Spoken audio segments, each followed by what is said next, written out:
மழைக்கே நிறைய இடத்துல அதிகமான மழை தேங்கி இருக்கு. அடுத்து வரக்கூடிய மழை தேங்கும் பொழுது அது தொடர்ந்து சரி பண்றதுக்கு வெளியில பாதிப்பு ஏற்படுத்தாத அளவுக்கு நடவடிக்கைகள் எந்த அளவுக்கு மேற்கொள்ளும்?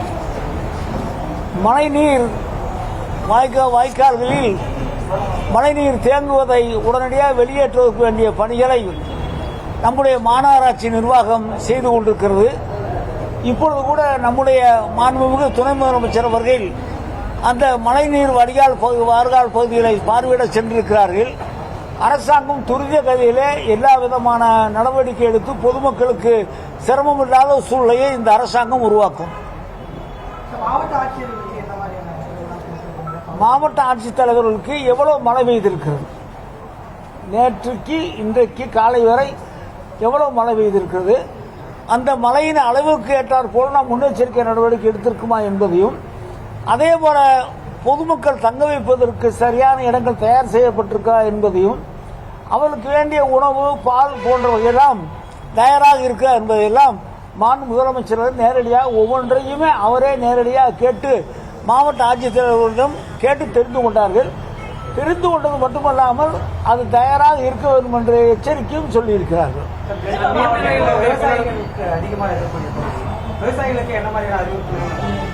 அறிவிப்புள்ள மழை பெய்து சேதம் வருகிற நேரத்தில் விவசாயத்துறை அதிகாரிகளோடு கலந்து அவர்கள் கணக்கெடுத்து கொடுக்கிற நேரத்தில் உரிய நஷ்டஈடை அரசாங்கம் வழங்கும்.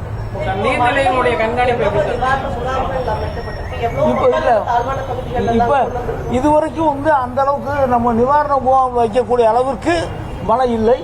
மழை பெய்யும் என்று நாம் எதிர்பார்த்து அதற்கு வேண்டிய அந்த முகாம் மூலம் தயார் நிலையில வைத்திருக்கோம்.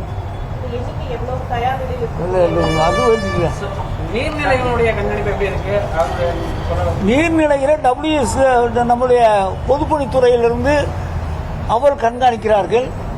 பெரிய மழை வருகிற நேரத்தில் தான் அதையெல்லாம் மிக எச்சரிக்கையாக பார்க்க வேண்டியிருக்கிறது. பொதுவாக நம்முடைய முதலமைச்சர் என்ன சொல்லியிருக்காருன்னு சொன்னால், சென்னைக்கு குடிநீர் வருகிற அந்த அணைகளிலே தண்ணீர்கள் எல்லாம் நமக்கு இப்பொழுது தேவை இருக்கிறது. பாதி அளவுக்கு தான் நமக்கு இப்பொழுது அணைகளில் தண்ணீர் இருக்கிறது. மழை பெய்து தண்ணீர் வருகிற நேரத்தில் அதை சேமிக்கவும் வைக்க வேண்டும். சேமித்த பிறகு அதிகமாக வருகிற நேரத்தில் கரையோர மக்களுக்கெல்லாம் சரியான முறையிலே எச்சரிக்கை செய்து தண்ணீரை திறந்துவிட வேண்டும் என்றும் சொல்லியிருக்கிறார்கள். எவ்வளவு தண்ணீர் உள்ளே வருகிறதோ, அளவுக்கு மீறி வருகிறதோ, அந்த அளவுக்கு தண்ணீரை திறந்து விட்டால் போதும் என்று சொல்லி முதலமைச்சர் எங்களுக்கு எச்சரிக்கையாக சொல்லி வைத்திருக்கிறார்கள். சரியான முறையில் நாங்கள் நிர்வாகம் செய்வோம். கட்டுப்பாட்டு அறைக்கு பொதுமக்கள் உதவி கேட்டு